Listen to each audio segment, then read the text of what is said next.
Coming up on the Rockbridge Report, Lexington City Council holds its second budget meeting. See what citizens had to say. How increased work hours affect Lexington police officers. And the parking lot adjacent to a downtown historic building could be changing hands. All this and more on the Rockbridge Report.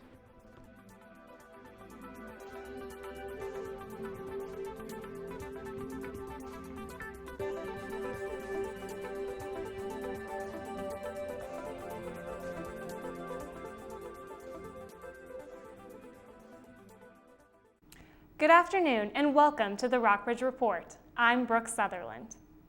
City Council meets tonight and the public is welcomed to make comments on a number of ordinances under consideration. Last Tuesday, Lexington residents also had their second chance to talk to members of City Council about next year's budget. Rockbridge reporter Holly Southers has more on what citizens had to say. Lexington City Council tries a new approach to involve citizens in the budget planning. The city hosted a meeting with various officials to explain the process of creating the budget and how tax dollars are distributed. Citizens suggest ideas to City Council for additions to the budget or things that can be removed to save money. Our revenue is basically from people's taxes. And in one form or another, it's all people's taxes. So I should think they would be interested in how this money is spent. Locals say they want to maintain services provided by the city, like trash pickup, water utilities, and recycling. Others in attendance encourage council to create a fund to add more downtown lighting and to fix damaged sidewalks. When they're repairing and replacing sidewalks, it's on an as-needed basis rather than as a systematic sort of long-term plan approach to it. Money to improve handicap accessibility around the city is another area that locals want council to include in next year's budget. Some of the shops are very narrow, some don't have a ramp, and some have, just even one or two steps can be a hindrance to allow someone like myself. Council listened to the ideas but didn't answer many of the questions asked. Several citizens in attendance say they want to hear more feedback from officials and they want council to continue with similar open meetings in the future. Yeah, I haven't been to one of these municipal type question and answer meetings in many years, and it was good to see this. This is a good thing. For the Rockbridge Report, I'm Holly Southers. Mayor Elrod says the city will continue to host public meetings about local policies and the budget in the future. The Rockbridge Circuit Court has awarded Susan and Stephen Lawrence $107,000 in damages in their lawsuit against the local Department of Social Services. DSS signed a contract to assist the family after they took custody of their adopted son Michael in 2007, but DSS did not provide the monthly payments as promised. Judge Michael Irvin, who heard the damages in early October, announced his decision on Monday. Lexington is a college town, and town-gown relations have historically been a problem. Recently, though, tensions have heightened. The Rockbridge County Sheriff's Office claims that Washington and Lee University students' behavior has become more of a problem, while W&L students say the Sheriff's Office is being unreasonably strict. However, the number of arrests and noise violations are similar to years past. I think if you look back at the history of W&L, you're always going to see these spikes of incidents. And I think this is just an example of the most recent one. Whether there's a trend, I don't think so. The Campus Community Coalition, an organization made up of Washington and Lee students, local citizens, and area law enforcement, is trying to promote more positive relations and find a middle ground where all parties are satisfied. The Lexington City Council approved a police reorganization plan on October 18th that called for schedule changes and extensive savings. Rockbridge reporter Michael Freeman finds out whether this new strategy is effective. Officer Andy Painter begins his workday at 8 in the morning. He checks in at the police station, then begins his patrol. There is one big difference now. He will be working a 12-hour shift instead of the 8-hour shift he's used to, and he'll get more days off. We worked a lot of days in a row, so we are getting more days off with this 12-hour schedule, which is a big plus. One of the main components with the schedule that addresses fatigue management is to keep the work week short and make sure that we do everything on our end to make sure that we don't disrupt days off. So when the officers, when they're off, when they're on their days off, they're off. Fatigue is one of the main problems the police department is trying to manage with the reorganization. Saving money in light of state budget cuts is the main goal. The police department is expecting to save $25,000. We will save that amount and more. That's probably a conservative estimate. However, 3 officers are currently on light duty, so other officers will have to work overtime to cover their shifts. Quite frankly, I'm not so sure we're going to save a whole lot of overtime in this fiscal year. We have a number of situations where we're going to have to pay more overtime. But for Officer Andy Painter, the transition has been easy. I feel fine. I feel good. The schedule is working. For the Rockbridge Report, I'm Michael Freeman. According to Chief Thomas, for some officers who work the overnight shift, the 12-hour rotation can be draining because when they have their days off, they want to be awake with their families. Drivers traveling on I-81 could be facing traffic backups. VDOT has announced rolling lane closures on a 7-mile stretch of the interstate between mile markers 195 and 202. Both the northbound and southbound lanes will be affected. The closed sections will be blasted in preparation for a new truck climbing lane in Rockbridge County. The new lane is expected to be finished in fall 2012. Later in the show, find out how new state mandates are changing gifted education. But first, the latest developments with the renovation process surrounding the Robert E. Lee Building. I wouldn't have been at this ceremony if I hadn't been at this ceremony first. Unfortunately, nearly 30% of U.S. high school students aren't making it to graduation, and every one of us, every parent, every friend, and neighbor has the responsibility to provide the support and encouragement they need to make it through. Because we all need to see a lot more of these pictures.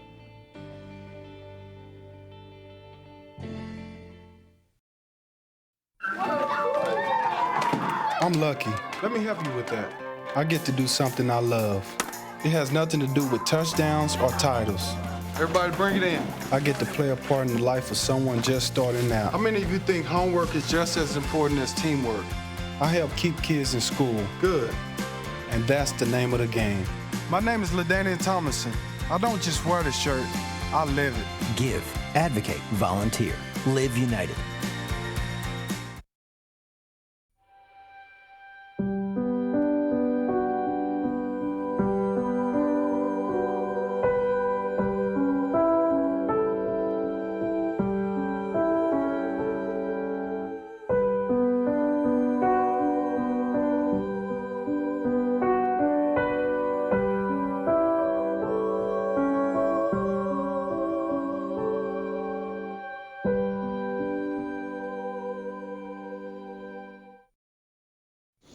I really want to show you something. 1, 2, 3, go.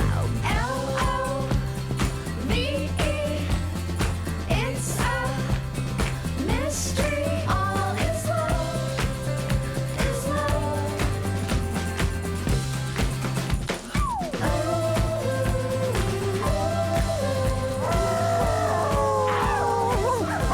Did you play today? For great play ideas, visit www.smallstep.gov. The owner of the Sheridan Livery Inn is getting closer to fulfilling his dream of renovating the Robert E. Lee Building on Main Street. Rockbridge reporter Tim Watson has the latest on the parking lot surrounding the building.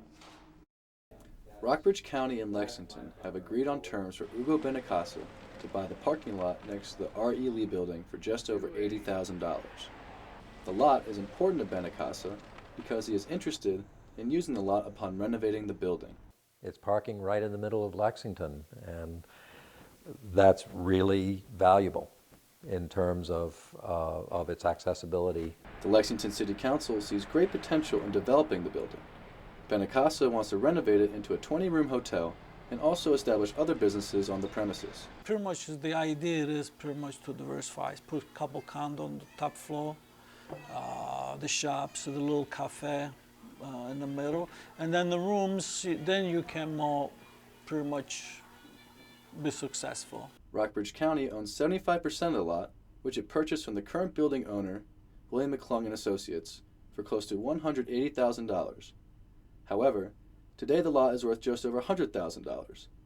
Benacasa plans to pay $81,000 for the lot, all of which will go to the county, unless he faces resistance from the public at the next Board of Supervisors meeting.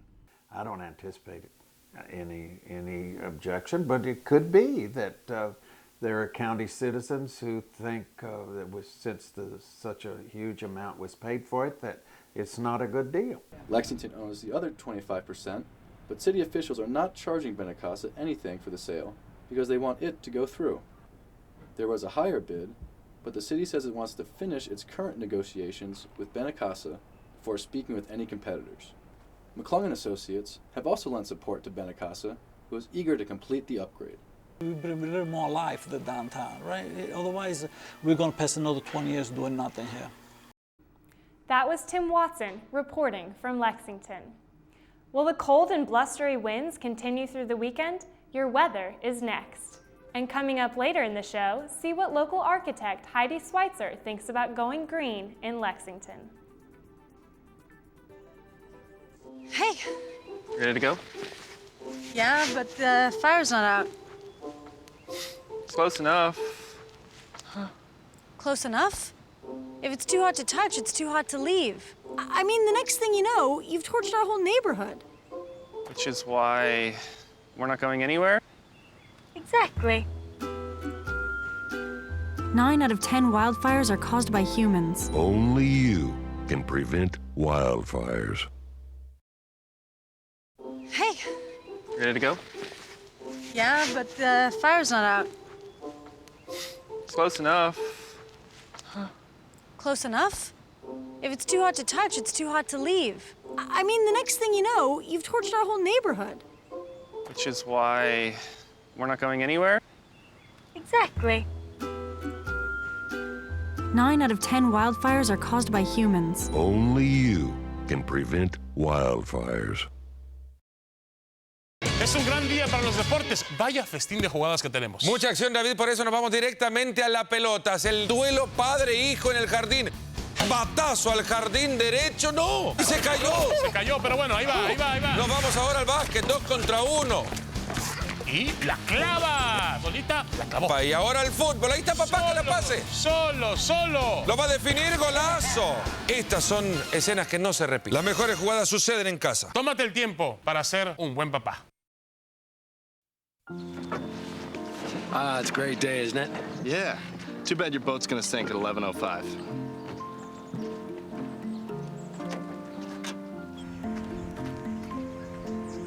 Don't come closer. I have rabies. Don't you wish there were warnings to protect you from life's risks? With diabetes, there is one.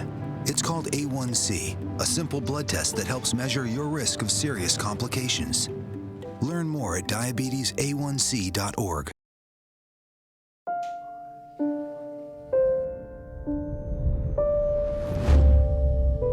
What if a disaster strikes without warning?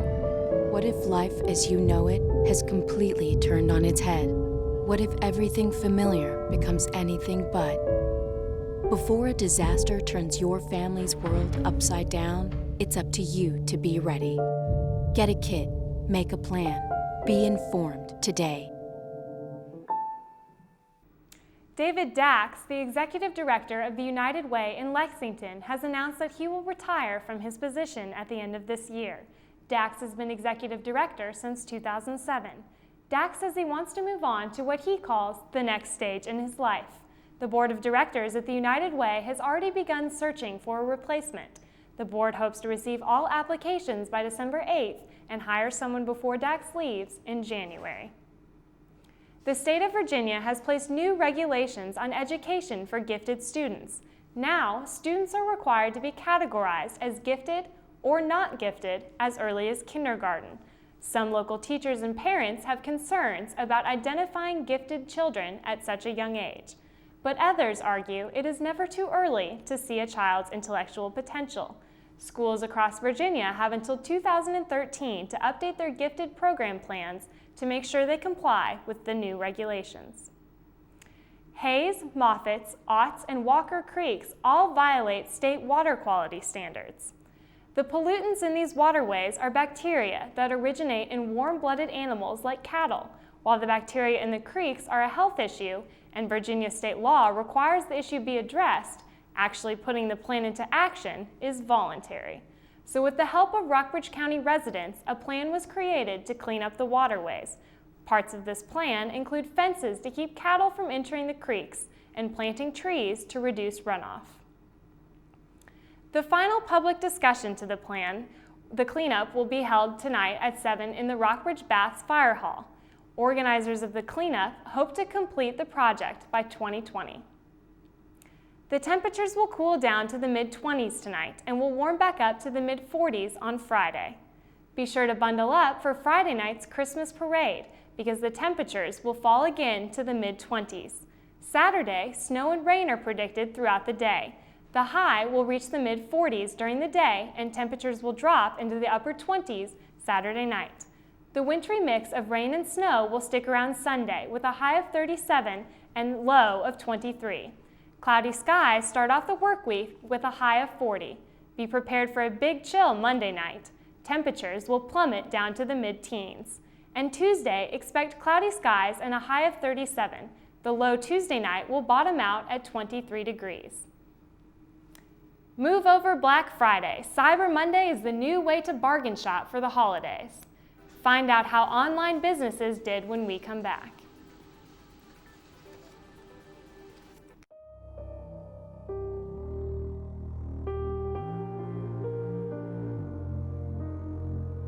The hurricane has passed, but the recovery won't be complete until all the water has receded. If you're having trouble coping, trained and caring help is waiting.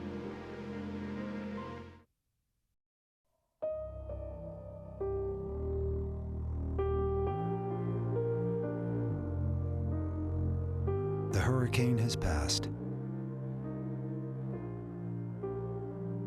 but the recovery won't be complete until all the water has receded. If you're having trouble coping, trained and caring help is waiting. Hola, Grover, what are you doing? Oh, I am making my emergency kit. I want to be prepared just in case. Oh, my friend Mia made a kit with her family. Everyone help! They packed flashlights and batteries, water, food, a radio, and put it where they could find it rapidamente, quickly. I guess I should take my canoe out of there, huh? Look, Grover. Help your family get ready for an emergency. Learn more at ready.gov/sesame. Hello there. It is your old pal Grover. Meet my new friends. Madison, Isaac, Alexa, Romeo, Amanda. They have last names too. Vigo, Che, Lopez, Rodriguez, Warner. Everybody has a first and last name, even mommies and daddies. Do you know yours? Do you know your mommies and daddies? If you do not, go find out. Know your whole name so grown-ups can help you in an emergency. Learn more at ready.gov/sesame. I am a teenager. I am online. I enjoy sharing thoughts, Music, videos, ideas, Information. I will not be a victim to threats, to stalking, to soliciting, to predators. I will be responsible. I will be careful, I will be honest, I will be smarter. I would get my parents involved. I will protect myself, I will be safe. I am a teenager. and I will not Be bullied.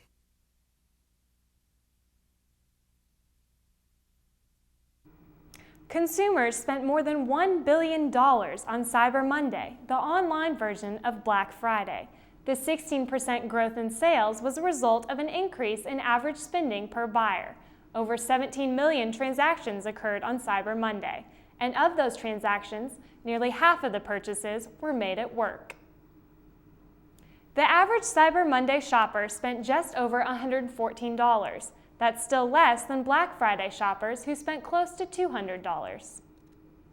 Well, that's all we have for you today. Be sure to check us out online at rockbridgereport.wlu.edu. And remember to tune in after the show for the on-record portion of the Rockbridge Report with local architect Heidi Schweitzer.